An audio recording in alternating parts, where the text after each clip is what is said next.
औरतें उधर चली गई नाटक वाली औरतों के लिए। जैसे नाटक वाली औरतें कपड़े पहनेंगी वैसे ये पहनेंगी। जैसे सीरियल की वो बेहयाएं, वो रक्कासाएं, वो बेहुदा बेशरम मुआशरे के धब्बा, वो बदतमीज औरतें जैसे कपड़े पहनेंगी वैसे ही मेरे यहाँ की शहजादियां पहनेंगी। नहीं नहीं मेरी बेटियां, कल तक पर्दे वालियों की कसम खाया करती थी दुनिया, आज पर्दे वालियां खत्म होती चली जा रही हैं। याद रखो, जब माँ और बहन के अंदर से हया निकल जाएगी तो ना भाई हयादार रहेगा, ना बेटा हयादार रहेगा, ना बाप हयादार रहेगा। हया पहले घर में पनपती है, पहले माँ अपने दूध में अपने बेटे को हया पिलाती है, तब बेटा हुसैन बनता है। ऐसे औरतों के लिए इतना जरूरी था दीन। अब जरा तवज्जो करो, एक औरत, पहले लोग कहते थे रिश्ता बाद में देखेंगे, पहले नानी देखेंगे। अब बताइए, नानी नवाजी से शादी करनी है बेटे की, नानी को देखो, नानी नेक होगी तो नवासी भी नेक होगी। बोलो ऐसा पहले रिवाज था कि नहीं था? अब तो खैर नहीं देखते, अब देखते हैं कहाँ नोट ज्यादा मिलेंगे, कहाँ पैसे ज्यादा मिलेंगे। अब तो लड़की जाहिल है, बदतमीज है, बेगैरत है, बेशरम है, सारे ऐप पैसे में छुप गए, पैसे में ढक गए, और बाद में उसी बहू का रोना, इधर रोया जा रहा है, उधर रोया जा रहा है। उससे कहा जा रहा है कि भाई गाड़ी वाली बहू देखो, कोई कार देने वाली लड़की मिल जाए। मगर मियां कार वाली तो मिलेगी, मगर वो नहीं मिलेगी जो घर को चलाए, क्योंकि घर को चलाने वाली में और कार वाली में थोड़ा फर्क है। अब जरा तवज्जो करो, पहले लोग कहते थे कि नानी तक देखो, अगर नानी नेक होगी तो नवासी भी नेक होगी। ये बात बिल्कुल ठीक है। मेरे नबी पाक सल्लल्लाहु अलैहि वसल्लम ने जब पहली मर्तबा ये इकरा वाली आयत नाजिल हुई, यानी महबूब आप पढ़ें, आप मेरे महबूब आप पढ़ें। अब जरा गौर करो, 5 की 5 आयत हुजूर गारे हिरा से नीचे आए, आने के बाद अबू जहल को नहीं सुनाई, अबू सुफियान को नहीं सुनाई, न मक्के के किसी और इंसान को सुनाई, बल्कि 5 की 5 आयत अपनी बीबी और हम सब की मां सैयदा खतीजतुल कुबरा को सुनाई। मेरे नबी जानते थे कि मैं खतीजा को आज कुरान सुना रहा हूं, कल इसके यहां पर इसकी बेटी फातिमा आएगी तो ये अपनी बेटी फातिमा को कुरान सुनाएगी, और फिर फातिमा अपने बेटे हुसैन को कुरान सुनाएगी, और हुसैन करबला के मैदान में नेज़े पे चढ़ के कुरान सुनाएगा। मां से बेटे के अंदर जाएगा और फिर बेटी से बेटे। सुभान अल्लाह। नारे तकबीर, नारे रिसालत, नारे रिसालत, उलमाए अहले सुन्नत। ये मौलाना आमिर साहब, जैसा कि मुफ्ती साहब ने कहा, नेक इंसान है। ये हमारे शायर इस्लाम शफीक रजा साहब। अब मेरी तरफ तवज्जो करो, जरा गौर करो। पहले क्या देखते थे लोग? क्या देखते थे? नानी। बोल के तो सुनो यार। क्या देखो? अगर ठीक है नानी तो अच्छी चलेगी कहानी, अगर नानी खराब है इसका मतलब पहले को अपने बच्चों की आखिरत की फिक्र थी। अब लोग कहते हैं नानी देखो, मैंने कहा इस्लाम भी कहता है नानी देखो, नानी इस्लाम दिखाता है। नानी को देखना है तो मक्के की उस खतीजतुल कुबरा को देखो कि जिसने अपना सब कुछ नबी के नाम पे लुटाकर, अपने आप सब कुछ लुटाकर फाके किए। नानी देखनी है तो मक्के की खतीजतुल कुबरा देखो, और अगर माँ देखनी है तो मदीने की सैयदा फातिमा ज़हरा देखो, और अगर नवासी देखनी है तो ज़ैनब की, करबला की ज़ैनब कुबरा देखो। वाह अल्लाह, सुभान अल्लाह। इस्लाम कहता है, तवज्जो करो, थोड़ी देर बैठे रहो, इंशाल्लाह और समझ में आ जाएगी बात। आप जब मेरी लोग इंटरनेट पे तकरीर सुनते हैं तो कहते हैं इतनी जोर से ये मौलाना क्यों बोलते हैं, बातें तो ठीक करते हैं मगर जोर से क्यों बोलते हैं। मैं कह लगा हम जिस महफिल में तकरीर करते हैं वहाँ हल्के कोई बोलता है उसे मानते ही नहीं है लोग, वरना हमें क्या जरूरत है भाई अपने आप को इतनी अजियत में डालने की। मगर ये तो डिमांड के ऊपर मामला है। जैसा हमारे बुजुर्गों ने ये रास्ते हमवार किए हैं उसी पे हम चलना पड़ रहा है। जैसे हमारे बुजुर्ग खुतबा जोर जोर से बोल के तकरीरें करते थे, हमको भी करनी पड़ रही हैं। थोड़ी बहुत हमने बदली हैं अपने हिसाब से, मगर ज्यादा नहीं बदल पाए। थोड़ा सा उनका है, थोड़ा सा हमारा है।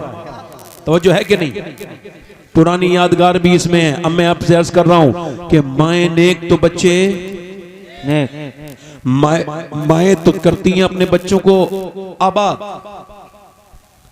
अब आप बताओ, ये बच्चे रोए भैंस का बच्चा नहीं रोता, बकरी का बच्चा नहीं रोता, पैदा होती ही अम्मी को पहचान लेता है, दूध पीने चला जाता है अम्मी के पास, जाता है कि नहीं जाता है? मगर इंसान का बच्चा रोता है, क्यों? उसको प्यार चाहिए। इको कम करो भाई, इको तवज्जो करो। और ये मेरी जो बहनें हैं इंशाल्लाह समझ जाएंगी मेरी बात को जो मैं कह रहा हूं, ये जरा गौर से सुनना। इको कम करें भाई, बस इसका आवाज साफ करें, इको कम कर दें, बहुत अच्छा माइक है आपका।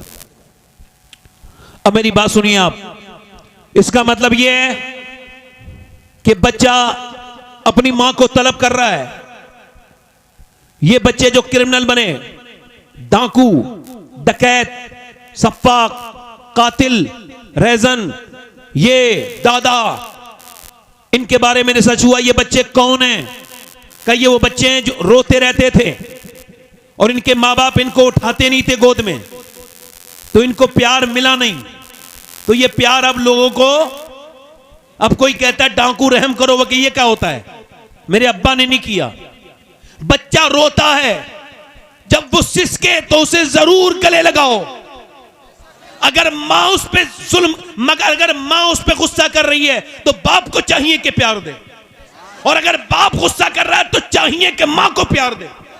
मन्ना अगर वो ऐसे ही रोते रोते सो गया तो उसके दिल में ये बात जुल्म की तरह बैठ जाती है और उसके अंदर ये बात जुल्म के साथ पैदा हो जाती है। इसको मैं नहीं कह रहा हूं, इसको रिसर्च करने वाले इसको मुहक्किक कहते हैं। अब मेरी बात पे गौर कीजिए, बच्चा रोया, बच्चा अपनी मां का कुर्ब चाहता था, मगर मां ने मोबाइल उठा के सीधा सा फार्मूला दे दिया। अब बच्चे ने मोबाइल लिया, लग तो गया मोबाइल में, मगर इसके जो असरात मेरी बहनों ने समझे भी नहीं थे वो भी होने लगे। अब देखो, अभी जो बच्चे पैदा हुए हैं, जब ये 10 साल के 15 साल के हों, ये अपने माँ बाप को पहचानेंगे तक नहीं। लिख लेना मेरी बात को। चूंकि बच्चे, ये जो औरतें अपने बच्चों को रोने पर मोबाइल देती हैं, ये मोबाइल नहीं दे रही हैं। इसको कैम्ब्रिज यूनिवर्सिटी ने इस पर रिसर्च किया और कहा ये बच्चों को अपने ड्रग्स दे रही हैं, जहर दे रही हैं। जहर इतना बुरा काम नहीं करेगा जितना बच्चा जब 2 साल का 2.5 साल का मोबाइल के अंदर वो गंदी बेकार सी घटिया चीजें, गेम वेम देखेगा, उसके दिमाग पर जो असर होगा उसका असर आप लोग गौर नहीं कर पा रहे हैं। इसको हटेगा कैसे? अम्मी अब्बा तो खुद मोबाइल नहीं छोड़ रहे हैं, बाप शाम को आता है अपने बाप अपने मोबाइल में लग जाता है। अरे तेरे पास अल्लाह ने ये बच्चे दिए, औलाद दिए, इससे खेल, ये मोबाइल तो जगह जगह मिल जाएंगे। जिनके पास औलाद नहीं है उनसे पूछ, अच्छा जिनके औलाद है उनसे पूछ। जब बच्चे, अब बाप आता है घर में और जब बाप घुसता है तो बाप को, जब बाप अब्बा अब्बा या पापा पापा कह के बच्चे जब अपने बाप से चिपटते हैं, चाहे कितना भी थकावा हो, कितना भी टेंशन में हो, अपने बच्चों का प्यार देख के बच्चा बाप सब कुछ भूल जाता है। मगर तूने तो यहां भी आके यूट्यूब चलाया, यहां भी इंस्टाग्राम चलाया, तूने तो यहां भी तू बच्चों को समझा ही नहीं। ना तू समझा, ना तेरी वो जाहिल बीबी समझी, उसने पूरे दिन अपने बच्चों पर ध्यान नहीं दिया, वो भी मोबाइल चलाती रही, तू भी। अभी कुछ दिनों पहले क्या हुआ कि यहां पर कर्नाटका में अपने बच्चे, एक बच्चा पागल हो गया, मुसलमान बच्चा था। जब वो पागल हो गया, उसका डॉक्टर ने चेकअप किया तो वो उससे पूछा तेरी बाप कहां है, तेरा बाप कहां है और तेरी मां कहां है? कहने लगा मेरा मोबाइल के अंदर बाप है, इस गेम के अंदर, ये जो पबजी है इसके अंदर मेरा बाप है, इसी के अंदर ये जो दुनिया के ये जो गेम है इसी के अंदर मेरी मां भी है। मां कहने लगी मैं तेरी मां हूं। बच्चा बोला नहीं, तू मेरी मां नहीं है, मेरी मां तो इस मोबाइल के गेम के अंदर है। अब वो मां रो रही है, बच्चा भी रो के कहता है मेरी मां इस मोबाइल के अंदर है। मां कह रही है हाय मेरे बेटे को क्या हो गया? बाप कह रहा है हाय मेरे डॉक्टर साहब बेटे को क्या हो गया? डॉक्टर ने कहा बिल्कुल आराम से सुनो, मैं समझा रहा हूं। इस बच्चे ने जब रोना शुरू किया था, ये तुमको पहचानना चाहता था, तुमसे प्यार करना चाहता था। बच्चे की फितरत होती है कि बाप के पास गोद में जाना चाहता है, मां की गोद में जाना चाहता है, रो रो के बाप से मोहब्बत बढ़ाना चाहता है। मगर तुमने मोबाइल दे दिया, मोबाइल में ये बच्चा बेचारा लगा रहा। अब इसको क्या खबर थी, मोबाइल गेम देखते देखते इसका मोबाइल दिमाग खराब हो गया। तुमने जिसके, अब तुम कह रहे हो कि ये तुम्हारा बच्चा क्या हो गया? सुनो, तुमने मोबाइल के हवाले किया, बच्चा मोबाइल के हवाले हो गया। अगर कुरान के हवाले करते कुरान के हवाले हो जाता, अगर हदीस के हवाले करते हदीस के हवाले हो जाता, अगर नमाज के हवाले करते नमाज के हवाले हो जाता। इसने अगर तुमको देखा होता कि तुम नबी की नात पढ़ रहे हो, ये नबी की नातें पढ़ के नबी का आशिक बन जाता। ये जो पागल हुआ है, हुआ नहीं है, तुमने किया है। तुमने इसको पागल बोलो क्या तुमने इसको पागल, क्या तुमने क्या किया? आज भी कह रहा हूं अपने बच्चों से मोबाइल छुपा लो। क्या कर लो? बोलो एक तरफ देखो, इको कम करके भाई आवाज बढ़ाओ हल्की सी। दिल लग रहा आप लोगों को? नहीं लग रहा? अपने बच्चों से मोबाइल छुपा लो, उनके सामने ना चलाओ। मेरी बहनों, मेरी बेटियों, ये मैं जो तकरीर कर रहा हूं, आज मेरी तकरीर की इसकी अहमियत आपको नहीं समझ आएगी, मगर आज से ठीक 10 साल के बाद मेरी ये तकरीर अगर जिंदा रही तो उन सारी औरतों को रुलाएगी मेरी तकरीर, जिनसे मैं आज हाथ जोड़ के कह रहा हूं, मेरी बेटियों, मेरी बहनों, तुम्हारा बच्चा कोरा कागज है। देखो, तुम जो इसको सिखाओगी ये वही सीखेगा। याद रखो, जब बच्चा अपने बोलना शुरू हो तो इमाम गजाली ने लिखा है, जब बोलना शुरू हो तो आपने देखा होगा मौलाना, हाफिज, कारी, अल्लामा, ये सब अपने माँ बाप के फरमाबरदार होते हैं। कभी देखा नहीं हुआ कोई हाफिज? देखा कभी आपने किसी हाफिज को? देखा आपने कि वो माँ बाप का नाफरमान हो? कोई नहीं होता। एक आध कोई जालिम जाहिल हो, उसकी बात नहीं करते। अक्सर जो ज्यादा फीसदी है, जो ज्यादा अक्सरियत है उलमा की, माँ बाप के फरमाबरदार क्यों हैं? आपको बताऊं क्यों हैं? आपको बताऊं, अभी यहां पर चंडीगढ़ यूनिवर्सिटी में एक प्रोफेसर था, उसकी शिकायत हुई कि ये अपनी मां को मारता है। पुलिस के पास कोई एविडेंस नहीं थे, पुलिस ने एक कैमरा लगाया, जूम करके उसके घर में पता लगा कि वो अपनी मां को, 80 साल की बूढ़ी मां को मारता है, और उसकी बीवी मारती है और उसके मुंह में खून निकल जाता है, तोड़ ताड़ ताड़ मारता है, बहुत बुरा मारता है। मां गिर गई, फिर मारा, दोनों मार रहे थे, वीडियो वायरल हुई। कोई ये कह सकता है वो जाहिल था? उसकी बीबी भी पढ़ाती थी, वो भी पढ़ाता था, ये लेक्चरर, इसकी बीबी प्रोफेसर। अब मुझे आप बताओ, प्रोफेसर लेक्चरर मां को मार रहा है, कोई कह सकता है जाहिल है? नहीं नहीं, वो सारी तालीमें जानता है, फिजिक्स, केमिस्ट्री, मैथमेटिक्स सब कुछ जानता है। मगर दुनिया की सारी यूनिवर्सिटियां ये सब तो सिखाती हैं, केमिस्ट्री पढ़ाती हैं, फिजिक्स पढ़ाती हैं, बायोलॉजी पढ़ाती हैं, मगर दुनिया की कोई भी यूनिवर्सिटी माँ बाप का एहतराम नहीं पढ़ाती। माँ बाप का एहतराम सिर्फ मेरे नबी का कुरान पढ़ाता है, मेरे नबी की हदीस पढ़ाती है। सुभान अल्लाह, सुभान अल्लाह, जिंदाबाद। मेरे नबी का कुरान पढ़ाता है, हदीस पढ़ाती है। और कौन पढ़ाता है? मेरे नबी ने फरमाया, मेरे हुजूर ने फरमाया, जरा जोर से तो बोलो सुभान अल्लाह। हर बच्चा अपने बाप का राज। मौला कायनात मौला अली फरमाते हैं, अपने बच्चों के सामने जोर से ना बोलो। कैसे? अच्छा, ये बच्चे जो गाली बकना सीखते हैं, ये कहां से सीखते हैं? है ना? इसका मतलब कुछ लोग खानदानी बदतमीज होते हैं, है ना? यानी ये कैसे बदतमीज है? अब्बा की वजह से। इनका अब्बा अपने अब्बा की वजह से, और उनका अब्बा अपने अब्बा की वजह से।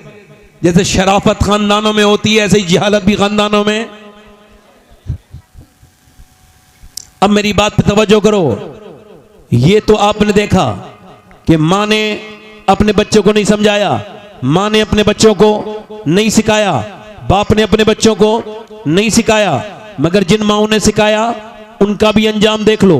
ये दिल्ली है, दिल्ली में एक बच्चा है, वो बच्चा सैयद है, और वो भी हुसैनी सैयद है, आम बच्चा नहीं है। मगर उसकी मां ने, उसके बाप ने मशवरा किया, बच्चे को अल्लाह की मोहब्बत सिखानी है। मां ने अपने शौहर से कहा, आपकी इजाजत हो, एक तरकीब है मेरे पास। मां ने कहा ठीक। क्या बोला बाप ने? बोलो। उसने पूरी बताई बात, ऐसे ऐसे करूंगी। बाप ने इजाजत दे दी। अब जब वो मदरसे से पढ़ के आया बच्चा, तो उसकी मां ने कहा, बेटे तुम 2 रकअत नमाज पढ़ो, और नमाज पढ़ने के बाद तुम्हें रोटी मिलेगी। बोला अच्छा ठीक है। उसने 2 रकअत नमाज पढ़ी, अंदर गया, रोटी पका के रख दी थी मां ने गरम गरम। इसने खाई रोटी घी के साथ, और फिर सो गया। दोपहर में सोया, दूसरे दिन तीसरे दिन ऐसे ही नमाज पढ़ता भूख में और 2 रकत नमाज पढ़ने के बाद अंदर उसको एक रोटी मिलती, खा लेता। अल्लाह से मोहब्बत बढ़ती गई, शौक से नमाज पढ़ता गया। कुछ दिनों और बड़ा हो गया। एक दिन माँ किसी मरने में चली गई और मौत से वो वापस ना आ पाई, देर हो गई। अब जब रास्ते में रोने लगी, मालिक मेरा बेटा दोपहर का वक्त आने वाला होगा और अगर आके उसने नमाज पढ़ी और रोटी उसे वहीं न मिली तो मेरा राज खुल जाएगा कि मैंने झूठ उसकी वजह से बोला था कि तेरी मोहब्बत बढ़ जाए। तो मालिक मेरी झूठ को माफ कर दे, मैं लाज रख ले, मेरी इस माँ की लाज रख ले मेरे रब, मुझ पर अपना करम कर दे। अगर मेरे बेटे को रोटी न मिली तो उसका दिल टूट जाएगा। हाय कैसी माएँ थी पहले, अपने बच्चों को दीनदार बनाने के लिए क्या क्या करती थी। माँ अपने रब के सामने गिड़गिड़ा के रोने लगी और जब माँ रोने के बाद घर पहुंची तो देखा बच्चा सो रहा है। बच्चे से बोली चल बेटे दो नमाज पढ़ ले और फिर तू रोटी खा लेना। बच्चे ने आंख खोल के कहा अम्मा आप तो बड़ी देर में आई, मैं आया, आके मैंने वुजू किया, नमाज पढ़ी और आज जब मैंने अंदर कोठे में जाके रोटी देखी तो ऐसी रोटी जैसी आज खाई वैसी रोटी अम्मी मुझे कभी नहीं मिली। ऐसी मजेदार और जायकेदार रोटी मुझे अल्लाह ने अता की है। ऐ मेरी माँ आज की रोटी का जवाब नहीं। ये कह के बच्चा फिर सोया। माँ ने अल्लाह का शुक्र अदा किया कि अल्लाह ने उसके बच्चे के लिए गैब से रोटी का इंतजाम कर दिया। वही बच्चा बड़ा हुआ, उसका नाम था कुतुबुद्दीन बख्तियार काकी। रोटी को कहते हैं, हम रोटी को हिंदी में कहते हैं काकी। तो जिसकी माँ ने उसे रोटी वाला बुजुर्ग बनाया, दुनिया के बादशाहों के दिल्ली के नाम मिट गए, मगर जो अपनी माँ की तरबियत से वली बना आज भी उस कुतुबुद्दीन की दरगाह दुनिया में चमक रही है। सुभान अल्लाह, सुभान अल्लाह, सुभान अल्लाह, सुभान रही अल्लाह। नारे तकबीर, नारे रिसालत, मसलके आला हजरत। और जब यही कुतुबुद्दीन बख्तियार काकी जब मदरसे गए तो इन्होंने 15 कुरान के सिपारे एक साथ बिस्मिल्लाह से सुना दिए। किसी ने कहा, उस्ताद ने कहा बेटे ये कहां से सीखा? कहने लगे मेरी माँ 15 कुरान की हाफिजा थी, 15 पारे हिफ्ज थे उसको और वो चलते फिरते इतना कुरान पढ़ती थी कि मुझे याद हो गए। इसका मतलब यह है कि मां बाप से ही दीन मिलता है।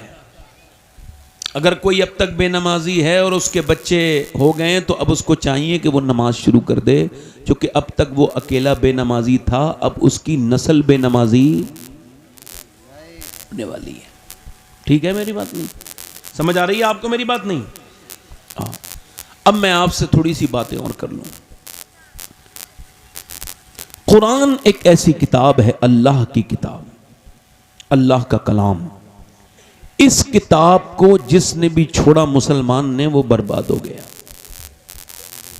और इस वक्त में सबसे बड़ी तकलीफ यही है कि मियाँओं के ताबीज़ को तो तकरीबन अच्छे तरह से वो लगते हैं, मोम जामे, खुशबू, सब कुछ, और उसको जैसे वो कपड़े में कहेगा मियाँ वैसे में पहनेगी और जैसा वो देगा वैसे ही में पहनेगी मेरी बहन।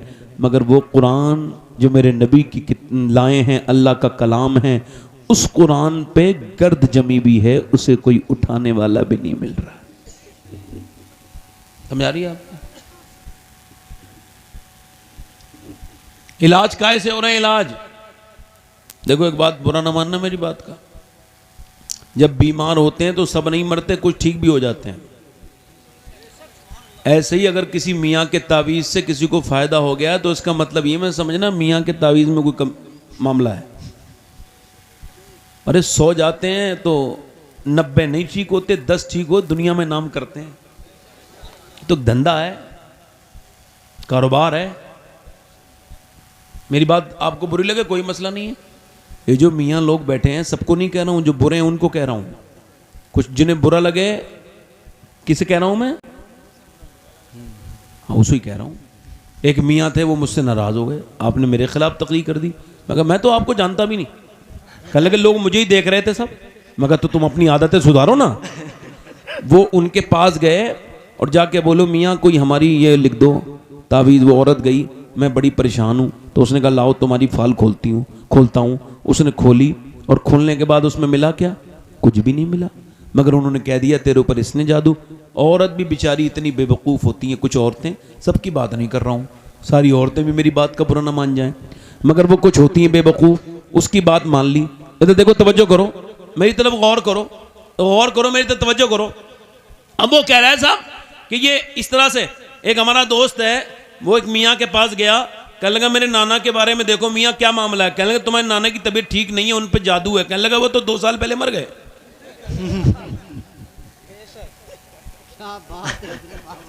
इतना बड़ा फ्रॉड चल रहा है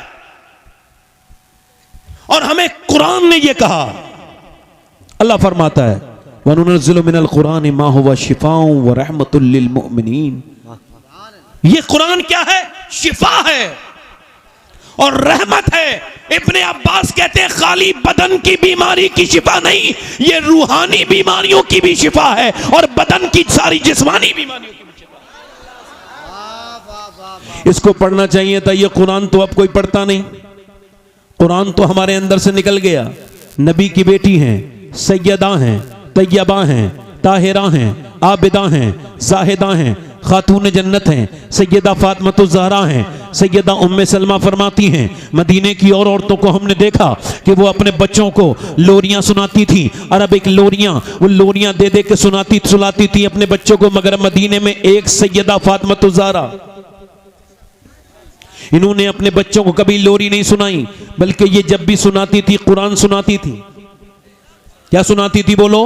ये कुरान सुनाती थी, कुरान की तिलावत सुनाती थी। इमाम हसन को कुरान की तिलावत सुना रही है, इमाम हुसैन को ये कुरान की तिलावत सुना रही हैं। अब ये जब चक्की चला रही हैं तब भी कुरान की तिलावत सुना रही हैं। अच्छा दो गौर करो, जरा तवज्जो करो। मौलाए कायनात मौला अली मुश्किल कुशा रदी अल्लाह तआला अन्हु एक दिन सैयदा खातून जन्नत के पास आए, आके बोले फातिमा ये बताओ, आप जरा ये बताइए, मैं ऐसा कुरान पढ़ता हूं कि एक मैं अपना पाँव रखता हूं। जरा तवज्जो करना। अब मेरी बात तवज्जो आपको समझ आ रही है? थोड़ी देर और बोलूँ या ख़त्म कर दूँ? दिल लग रहा आप लोगों को? नहीं लग रहा? लग रहा है माशा, लग रहा है। मैं वैसे आपसे पूछता रहूँगा ताकि आपको तकलीफ़ ना हो मेरी वजह से। मैं घड़ी भी देख रहा हूँ कि ज़्यादा लंबे मेरी तकरीर भी ना हो जाए। अब मैं अर्ज़ कर रहा हूँ आपसे।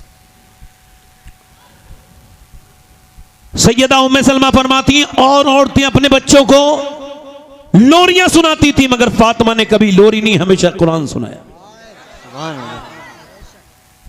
देखो कुरान अल्लाह की किताब, जो कुरान पढ़े, जो कुरान को अपने घर में तिलावत करवाए, जो खुद पढ़े। अच्छा आप में से इतने लोग ऐटे हैं, सब कुछ जानते हैं, बोल बोल के सब कुछ निकाल लेते हैं। मोबाइल में सुबह को सूरह यासीन सुन लिया करो बोल के। बोलो इसमें कितना सवाब मिलेगा आपको? मिलेगा नहीं मिलेगा? आप तवज्जो कर रहे हैं मेरी बात पे? नहीं। अब मैं जो आपसे अर्ज कर रहा हूं मेरी बात पे ध्यान दीजिए आप लोग। कुरान जब तक घरों में नहीं पढ़ा जाएगा ना कोई तालीम घरों में आएगी। और दुनिया की सबसे बड़ी तालीम यह है कि कुरान को समझो। पूरी दुनिया की तालीमें हासिल कर ले बंदा और कुरान वो ना समझे तो जाहिल है। अब जरा तवज्जो करो, मेरी बात पे गौर करो। एक बंदा है, वो मक्के में है, उसकी उम्र तकरीबन 24 साल के नजदीक है, हाथ में उसके तलवार नंगी है और वो कह रहा है मैं इस्लाम को मिटाने के लिए जा रहा हूं, पैगंबर इस्लाम को कत्ल कर दूंगा। उसके पड़ोस में एक आदमी आया और पड़ोस में आके बोला बताओ तुम कहां जा रहे हो? कहा इस्लाम को खत्म करने। कहा इस्लाम तो तुम्हारे घर में ही घुस गया। मतलब जो इस्लाम को खत्म करता है इस्लाम उसके घर में। कहा तेरे घर में इस्लाम, तेरी बहन इस्लाम ले आई और उमर तुम कहते हो इस्लाम को मिटा दोगे, इस्लाम तो तुम्हारे बहनों ही के दिल में घुस गया। उमर फारूक आजम रज़ी अल्लाह तआला अन्हु बोले, हालत कुफ्र में है उस वक्त तक। कहने लगे ऐसा हो नहीं सकता, गजा चेक कर लो अपनी बहन के घर।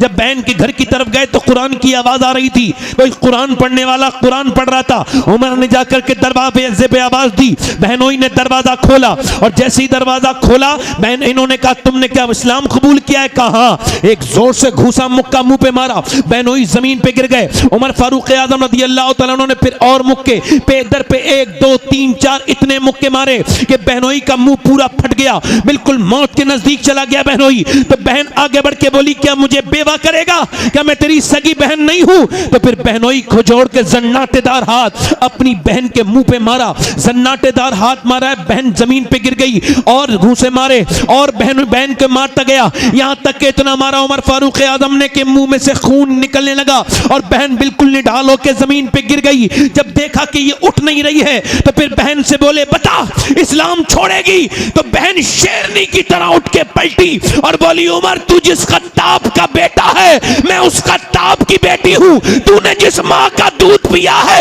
मैंने भी उसी मां का दूध पिया है, मैं अपनी जान तो दे सकती हूं मगर मुस्तफा का दिया हुआ ईमान नहीं दे सकती।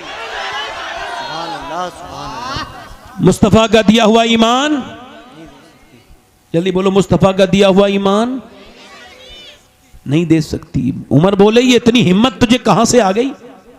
कह लगी ये हिम्मत मुझे कुरान से आई है। कहां से आई है बोलो, जल्दी बोलो, कहां से आई? हाँ, कहां चले भैया? बैठ जाओ यार, बैठ के सुन लो थोड़ी देर, हम भी थोड़ी देर सुना रहे हैं भाई आपको। रात तो आपने काफी कर दी, 1 बज गया, थोड़ी देर और बोल लूं भाई? अच्छा, आने जाने वाले लोगों से पहले कहा था चले जाओ, बीच में से कहा था ना पहले, और किसी साहब को जाना हो चले जाओ। ऐसे दिल नहीं लगता भाई, मैं बड़ा वैसा इंसान हूं बेकार सा, 10 बार कोई उठेगा 10 बार मेरी तकरीर खराब होगी। किसी को मेरी तकरीर खराब करानी है वो उठने लगे बीच में से, बस भूल जाता हूं मैं तो सोच रहा हूं यार बड़ी दिल से मैं बोल रहा हूं तो ये लोग सुन क्यों नहीं रहे? खैर ध्यान से सुन लो, आपकी मर्जी है। उमर बोले अपनी बहन से ये जुर्रत कहां से आई? कहने लगी इस्लाम लाने के बाद जुर्रत आई है। उमर बोले वो कुरान जरा मुझे भी तो सुना दे, मैं भी तो पढ़ के देखूं। बहन बोली नापाक के हाथ में कुरान नहीं दिया जाता, तू नापाक है। उमर पाक हो जा। बहन से बोले चल तो फिर पाक कर। बहन पानी लेके आई, मगर बहन बहन होती है। पानी जब लेके आई तो उसने दुआ करना शुरू की। पानी हाथ पे डाल रही थी और ये कह रही थी मालिक देख मेरा मुंह कैसे फाड़ दिया है इसने, कितनी बुरी तरह से मारा है मेरे मालिक, मैं तेरी कमजोर बंदी हूं। बहन ने अल्लाह की बारगाह में रोना शुरू किया और कहा मालिक कि मेरे भाई की जिंदगी बदल दे, या अल्लाह हाथ धोना मेरा काम है और दिल को धो देना तेरा काम है। मालिक मैं कमजोर औरत हूं, मैं क्या कर सकती हूं, इसने मुझे जितना मारा है, तू बेहतरीन कदरदान है, तुझको मालूम है कि मैं कैसे पिटी हूं। ए बेपना ताकतों वाले, ए फजल करने वाले, अपनी बंदी पर अपना फजल व करम फरमा दे, अपना रहम फरमा दे। जब बहन रोई अल्लाह ने उमर के दिल को ऐसा धोया कि उमर ने तलवार अपने हाथ में लेके कहा चल नबी के पास, अब मैं कलमा पढ़ूंगा। उमर जब नबी के पास पहुंचे, मेरे नबी ने उमर को पकड़ा, झटका दिया, उमर तू कब ईमान लाएगा? कदमों में गिर के बोले अभी ईमानी तो लेके आया, लाने के लिए आया हूँ या रसूल अल्लाह, मुझे आप ऐसा करें कि कलमा पढ़ाएं और मुसलमान कर दें। उमर इस्लाम लेकर के आए और फिर उमर ने इस्लाम ऐसा समझा कि आधी दुनिया में 10 साल के अंदर उमर ने ऐसा इस्लाम फैलाया कि दुनिया में लोग बहुत पैदा हुए, मगर अगर एक उमर और पैदा हो जाता तो व्हाइट हाउस में खड़े होकर के बराक हुसैन ओबामा ने कहा था 2004 में, अगर दुनिया में एक उमर और पैदा हो जाता तो पूरी दुनिया में सिवाय इस्लाम के कोई नहीं होता। नारे तकबीर, नारे रिसालत, मजहबे इस्लाम, फैजाने गौसे आज़म, मसलके आला हजरत, तालीमी बेदारी कॉन्फ्रेंस हजरत अल्लामा सैयद। इसका मतलब यह है कि बहन ने जब मक्के में कुरान सुनाया, बहन ने मक्के में कुरान सुनाया तो फिर जरा क्या हुआ कि फिर भाई उमर बना। इसका मतलब बहनें अपना काम करना छोड़ दी हैं, इस वजह से मुआशरा ऐसा है। माएं अपने काम करना छोड़ दिया है, इस वजह से मुआशरा ऐसा है। औरतों के लिए ये मशाले राह नहीं थी औरतें, औरतों के लिए मशाला राह तो सैयदा कायनात की जात थी, सैयदा फातिमा ज़हरा की जात थी। औरतें जिनके पीछे पड़ गई ये तो जहन्नम में जा रही हैं औरतें। इनके लिए कौन है?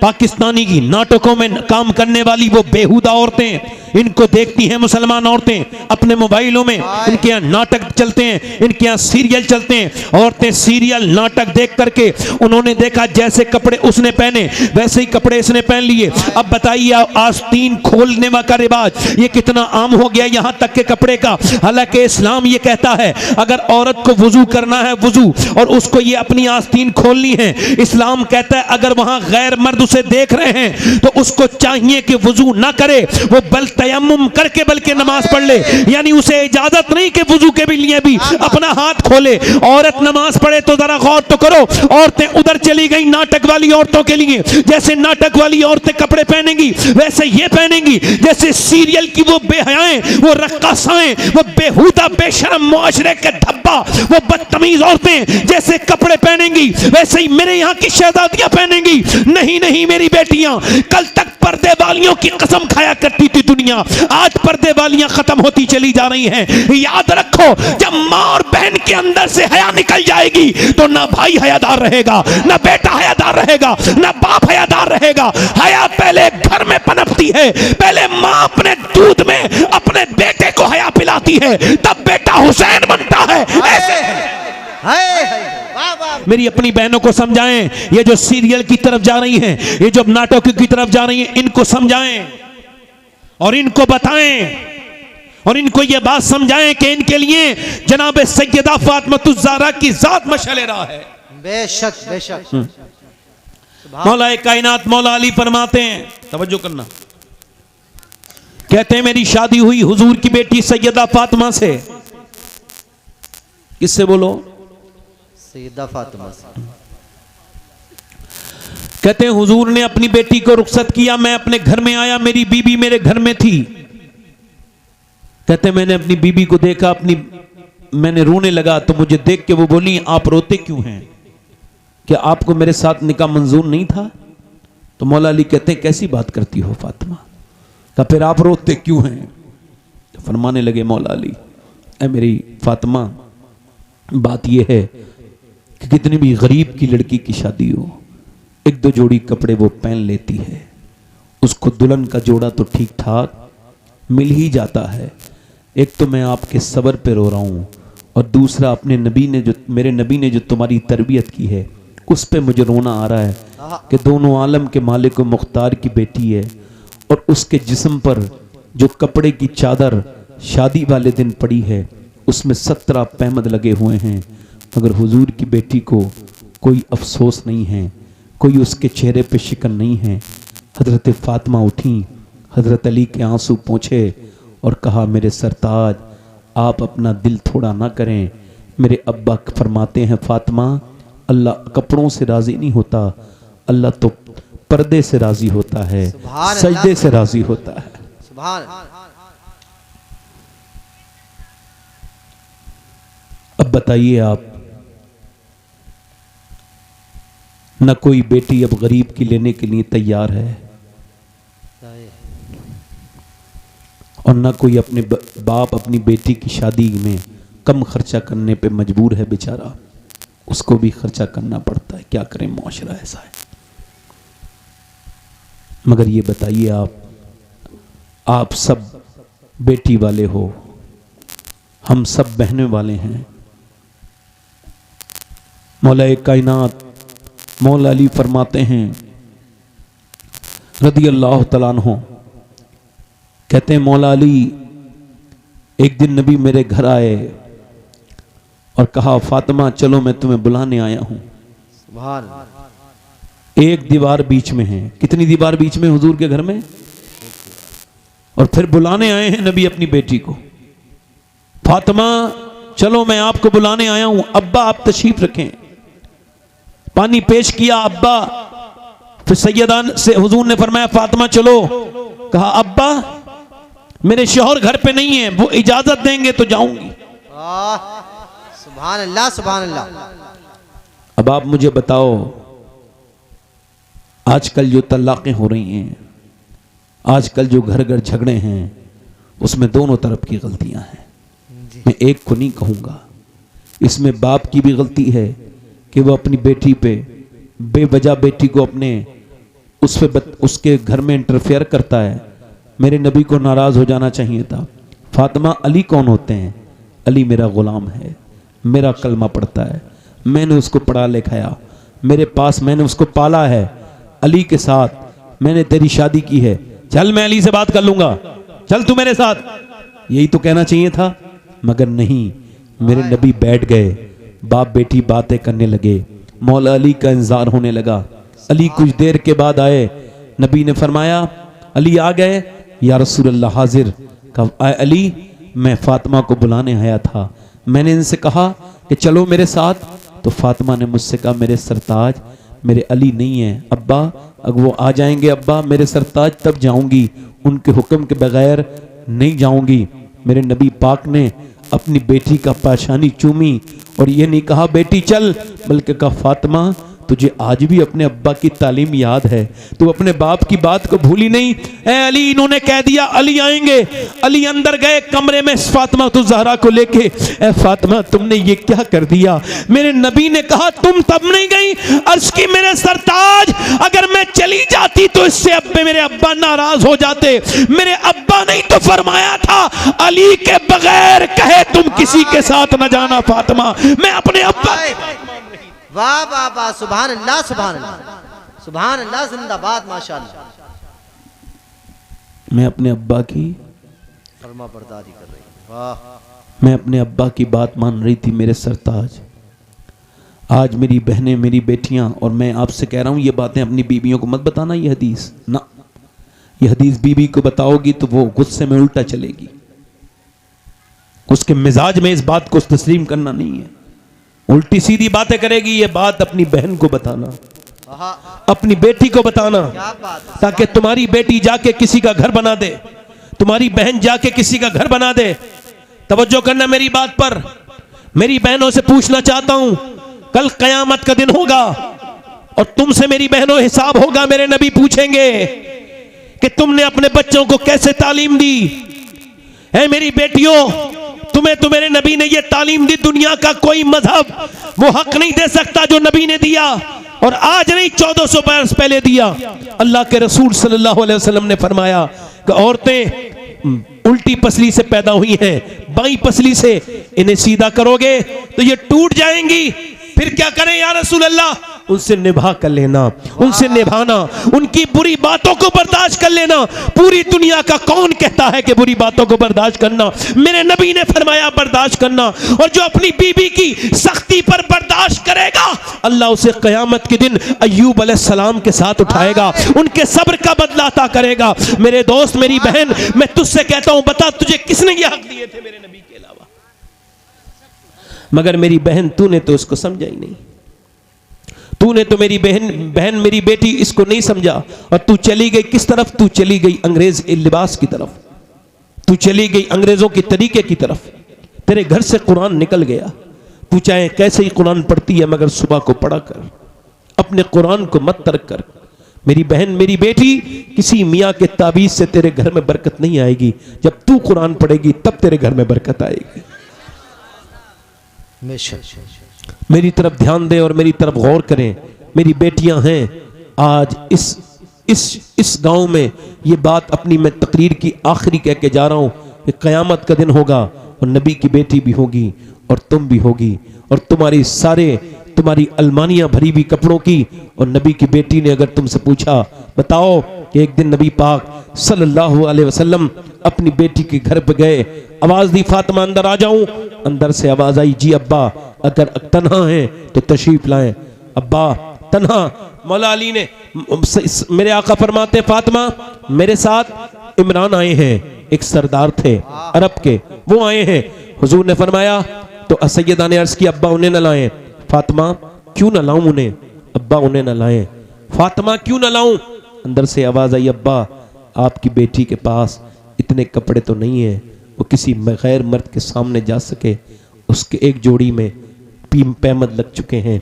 मेरे नबी पाक ने अंदर चादर भिजवाई और अंदर गए। वैसे बेटियां बाप को देख के पहले ज़माने में रोने लगती थीं। बाप आया है देखने, मेरा भाई आया है बुलाने, अपने मैकों से बड़ा प्यार होता है। बेटियों को कभी भूलती नहीं, मरते मर जाती हैं, मगर मैके को नहीं भूलती।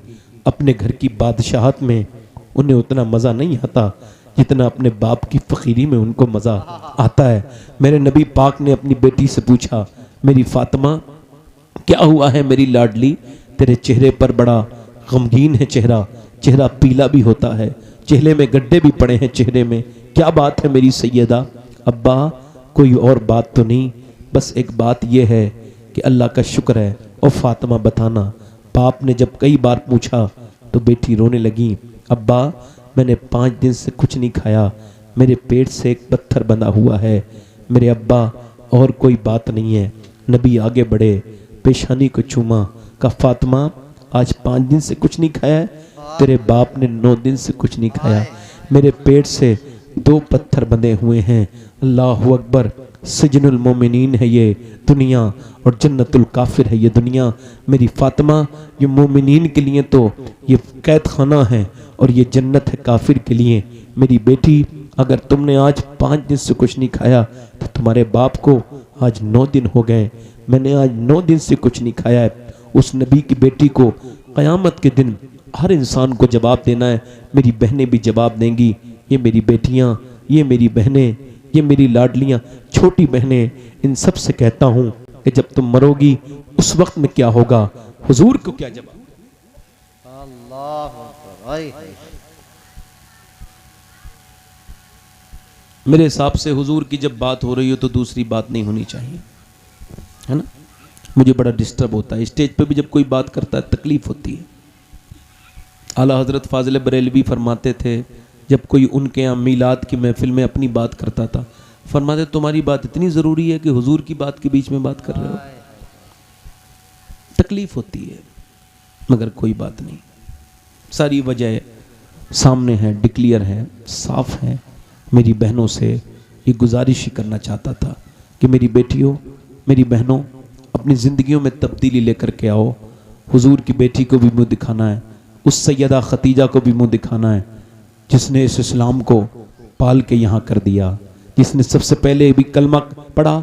और उस खतीजतुल कुबरा की ज़िंदगी की गौर करो, जिसने पूरी दुनिया को ये बताया, पूरी दुनिया को ये बताया कि इस्लाम जो आगे बढ़ा है उसमें खाली मर्दों का हाथ नहीं, सबसे पहले उस खतीजतुल कुबरा का हाथ है, जो मक्के की नहीं पूरे अरब की सबसे मालदार औरत थी।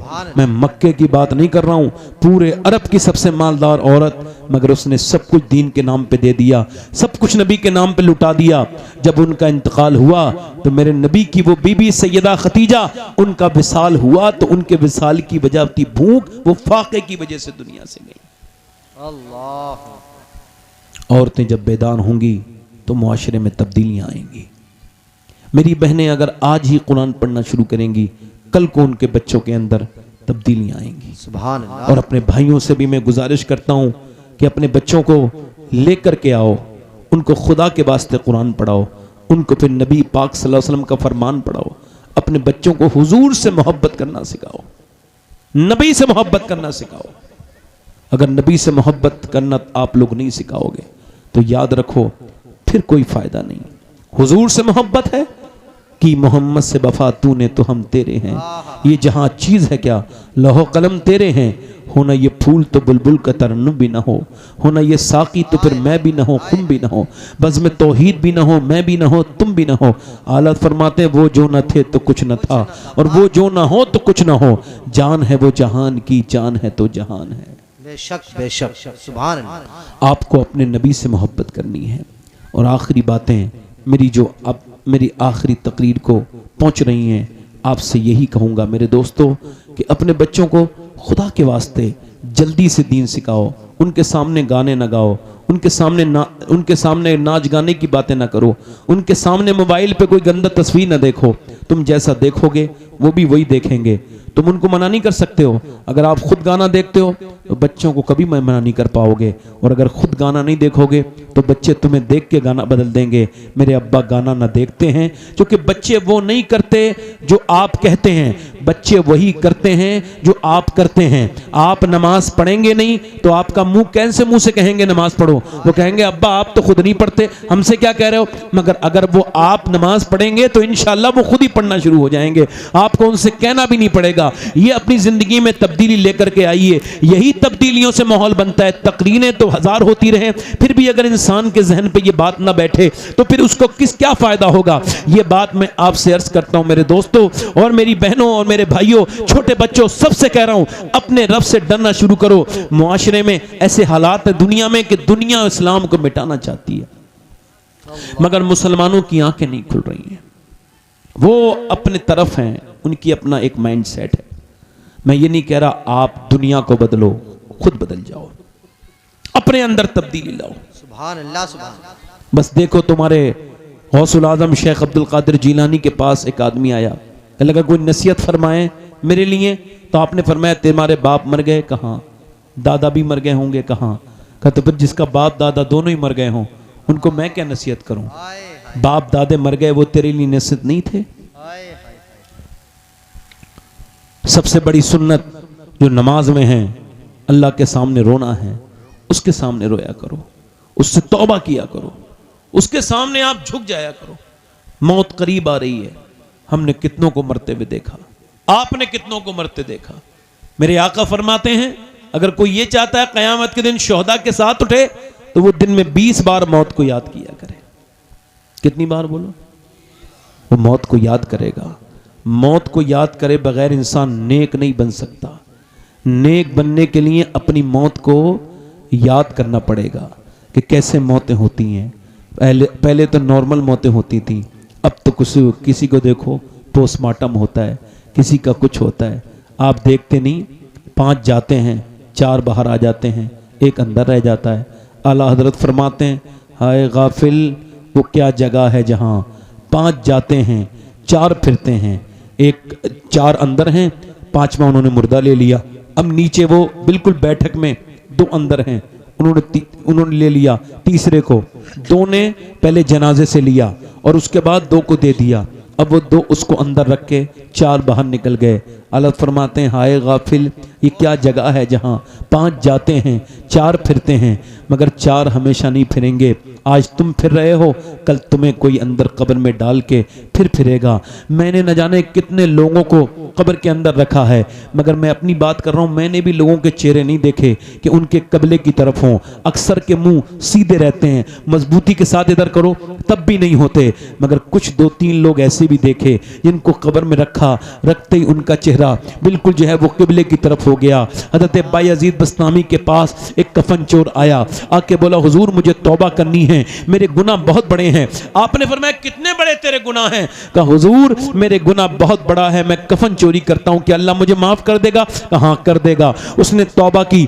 आपने उससे पूछा कि आखिर ये बता तूने कितने कफन चुराए होंगे? तकरीबन 1000। का कितनों के मुंह तूने देखे होंगे किबले की तरफ? रो के बोला हुजूर यही तो बात तौबा की तरफ की है मुझे, मैंने तकरीबन 1000 लोगों के कफन निकाले, मगर सिर्फ 2-3 लोगों के चेहरे मैंने किबले की तरफ देखे, बाकियों के मुड़े हुए देखे थे, ऐठे हुए मुड़े हुए। कहा पता है मुरीदों से फरमाया बायजीद बस्तामी ने क्यों? मालूम है जब उनके मुंह किबले की तरफ लोग करके चले गए तो फरिश्तों से अल्लाह ने फरमाया इनके चेहरे मेरी तरफ से मोड़ दो। जब ये जीते जी मेरी तरफ मुंह कर नहीं करते थे तो मरने के बाद ये कौन होते हैं अपना चेहरा किबले की तरफ को सोने वाले? ओ मेरे दोस्त, ये मेरा ना तो तकरीर मजाक है ना मैं किसी इसी तरह की बात मैं आपसे कर रहा हूँ, बस यही आपसे कह रहा हूँ कि देखो तुम्हारे हमारे बाप दुनिया से चले गए, मैं और आप भी मौत की तरफ हैं, करीब करीब मौत आती चली जा रही है, मगर हमारे दिल चुके गंदे हो गए, हमको इसकी परवाह नहीं। मेरे नबी फरमाते हैं जब कब्र में दफन करके लोग लौटते हैं तो फरिश्ते वो जो मुर्दा है वो कहता है हाय कहाँ गए मेरे दोस्तों, हाय कहाँ गए मेरे भाई। अरे कहाँ लौट रहे हो मेरे अजीजों, मेरे बेटों, मेरे दोस्तों, कहाँ लौट के जा रहे हो? मगर कोई पलट के नहीं देखता। मेरे आका फरमाते हैं अगर उस मुर्दे की आवाज में इतना दर्द होता है, इतना दर्द से वो देखता है कि पहले जब उसके ऊपर तख्ते रखे गए, फिर उसके ऊपर मिट्टी रखी गई है, कितने अंधेरे में मेरे और आपके रिश्तेदार सो गए, और कितने लोग मरेंगे जो तौबा करेंगे हम? बोलो और कितने जनाजे उठेंगे? बोलिए बताइए और कितने शोर उठेंगे तो आप और मैं तौबा करेंगे कि अंदर वो अंधेरी कब्र में जब उठता है तो कहता है मेरा दोस्त कहाँ जा रहे हैं, मेरे भाई, मेरे बेटे कहाँ जा रहे हैं, मेरे बच्चे, मेरे दोस्तों। मुर्दा जब कहता है तो वो आवाज आती है, वो कहते हैं कोई आवाज नहीं सुनता। हुजूर फरमाते हैं अगर सुन लेना जिंदा तो वो अपनी जिंदगियों पे रोएंगे, इसके मुर्दा होने पे नहीं रोएंगे, इसकी मौत पे नहीं, अपनी जिंदगियों पे रोकर वो जंगलों में चले जाएंगे उसकी आवाज सुन करके। इतनी सख्त आवाज होती है। मुसलमान के लिए दुनिया कुछ नहीं है, ये तो उसके लिए कैद खाना थी, मगर इसने इसको सब कुछ अपना बना रखा है। ओ मेरे दोस्त, मेरे भाई, मैं आपसे ही अर्ज कर रहा हूं कितने मर गए और कितने जमीन कैसे कैसे कैसे कैसे ताकतवर मर गए, और हम भी तब मर के चले जाएंगे। आओ अपने रब से कब तक, आखिर कौन से दिन होगा जो मुसलमान तौबा करेंगे? मेरे नबी पाक के गुलामों सुनो, अपने रब से आज तौबा कर लो, अभी तौबा कर लो, इसी वक्त तौबा कर लो। आज अगर तौबा कर ली तो बिल्कुल काम आसान है। कब्र में जाओ तो सबके दिल में मोहब्बत लेके न जाओ। कब्र में कोई नहीं मिलेगा आपको, ना बाप कोई नहीं मिलेगा, सिर्फ मेरे नबी का जलवागरी होगी कब्र के अंदर। हुजूर से मोहब्बत करके जाओ, नबी पाक से मोहब्बत करो, और अपने गुनाहों को याद किया करो। रात को सोया करो तो सोचा करो आज इस नरम बिस्तर पे लेटा हूं, मगर कुछ एक महीने के बाद हो सकता है कि एक दिन के बाद हो सकता है कि एक हफ्ते के बाद हो सकता है 10 साल के बाद हो सकता है 20 साल के बाद, चलो मान लो 50 साल के बाद भी सोना तो इसी ठंडी जमीन पे है, यहीं पे सोना है। बादशाहों भी वहीं सो गए और वहीं पे अमीर भी सोए, गरीब भी वहीं सोए। मेरे दोस्तों, मेरे भाइयों, अपने रब से डरा करो, अपने रब से तौबा किया करो। एक औरत है और वो मूसा अलैहिस्सलाम के ज़माने में एक आदमी के पास आई है, आखिरी बात है मेरी, आके कहती है मेरे साथ मुझे कुछ दे दे, भूखे हैं मेरे बच्चों को, वो भूखे हैं, मेरा आदमी बीमार है, कुछ दे दे। वो कहता है मैं तुझे बड़ा पसंद करता हूँ, तू रात को आ जाना, मैं तुझको दे दूंगा। उसने कहा मैं अपना जिस्म नहीं बेचना चाहती। चली गई, फिर वापस आई, कहने लगी तुझे जो करना हो वो कर लेना रात को, अभी मेरे बच्चे भूखे हैं, मर जाएंगे, वो कुछ दे दे। इसने कुछ दे दिया, वो चली गई। ये रात को फिर आई इसके पास, इसने इसको कमरे में बिठाला, करीब गया, इसके जब जिस्म पे हाथ लगाया, रोने लगी। कहा क्यों रोती है? कहा पैसे नहीं मिले? कहा पैसा सब कुछ नहीं होता है। कहा फिर? कहा बात यह है कि जब मैं सजदा करती हूँ तब भी अल्लाह मुझे देखता है, और जब मैं अपना जिस्म बेच रही हूँ तब भी मुझे मेरा रब देख रहा है। मैं उससे यही कह रही हूँ मेरे मालिक मुझे माफ कर देना, अगर मैं मजबूर न होती और मेरे बच्चे भूखे न होते तो कभी ये बुरा काम न करती। ये कह के वो रोने लगी और ऐसी कांप के, ऐसी सिसक के रोई, ऐसी कांपी, अल्लाह का करम हुआ, उसका दिल धुल गया। वो जो आदमी था बोला जा मैं तुझे अपनी बहन बनाता हूँ, तूने मेरी आंखें खोल दी, मैं ऐसी तेरे साथ जुल्म कर रहा हूँ और तुझ पर कितना परेशानी है, फिर भी अल्लाह से डर रही है। वो तो चली गई और ये सजदे में गिर के बोला मालिक मैंने कितनी इज्जतें लूटी हैं, कितनी इज्जतें लूट ली, कितनी मैंने लड़कियों की इज्जतें लूटी, मैं कितना गुनहगार हूँ, उसके तो हाथ तक नहीं लगाया था फिर भी रोई, और मैं तो कितना खताकार हूँ, अगर मेरे जैसा कोई गुनहगार नहीं तो तेरे जैसा करीम भी कोई नहीं है। ए बेपनाह ताकतों वाले तू मुझे माफ़ कर दे, अपनी मेहरबानियों से मेरी खताओं को माफ़ कर दे। अल्लाह के सामने ऐसा रोया कि सो गया। सुबह को मूसा अलैहिस्सलाम आए, दरवाजे पे दस्तक दी, का दरवाजा खोला, का तुम्हारा नाम क्या है? क्या ये नाम है? का अल्लाह ने तुझे सलाम भेजा है। का सुनो मैं मूसा हूँ, अल्लाह का नबी, अल्लाह ने तुझे सलाम। का देख लो, चेक कर लो, ये तो मेरा घर है, मैं तो इस इलाके का सबसे पापी हूँ, सबसे गुनहगार हूँ, मैंने सिवाय गंदे कामों के जिंदगी में कुछ नहीं किया। मूसा ने कहा कोई नेकी की है? हाँ, रात एक लड़की को छोड़ दिया था अल्लाह के खौफ से। मूसा ने कहा अल्लाह ने फरमाया मेरे बंदे से कहना वो जो रात को रोया था ना उसके आंसू अल्लाह ने कबूल कर लिए, उसके आंसू कबूल हो गए तेरे आंसुओं से। अल्लाह फरमाता है इंसान चाहे तू कितने भी गुनाह किए हो तूने, मगर सच्चे दिल से आ और इतना रो ले कि तेरी आंख का आंसू गिर के तेरे गाल तक आ जाए, मैं सारे गुनाह तेरे माफ़ कर दूंगा। जब तुम और मैं मर जाते हैं ना तो कोई 1 घंटा भी ज़्यादा नहीं रखता, डरने लगते हैं, बहनें भी डरती हैं, भाई भी डरते हैं, जल्दी ले जाओ। माँ भी रोते रोते थक जाती है। सबको पता है कोई कब तक किसके लिए रोएगा, कोई किसी का दर्द नहीं बांटता, कोई किसी के साथ दफन नहीं होता। जल्दी जल्दी करते हैं। जब लोगों की लाशें पड़ी होती हैं, हम तो जिंदगी की बात कर रहा हूँ मैं तो, एक आदमी की रीढ़ की हड्डी टूट गई, बेकार हो गया, डॉक्टरों ने मना कर दिया ठीक नहीं होगा। 1 साल गुजरा, पूरे घर का काम करता था, खर्चा चलाता था। 1 साल के बाद बाप ने कहा अपनी बीबी को तलाक दे दे। कहा क्यों? कहा अब तू बीबी के लायक नहीं, तेरे छोटे भाई के साथ शादी की जाएगी। जीते जी तलाक हुई, उसी की आंखों के सामने उसी की बीबी उसी के भाई की बीबी बनी। और फिर उसने रो के दुनिया वालों से ये कहा कि मेरे पास जब तक दौलत थी सब कुछ मेरे पास था, आज मैं चारपाई पे पड़ गया, बीबी ने भी साथ छोड़ दिया, भाइयों ने भी साथ छोड़ दिया। इस बेवफा दुनिया पे मत कर एतबार मेरे भाई, तू अचानक मौत का होगा शिकार। ये जीते जी तेरी नहीं है, ये सब तेरे काम के लोग हैं, कोई किसी से प्यार नहीं करता।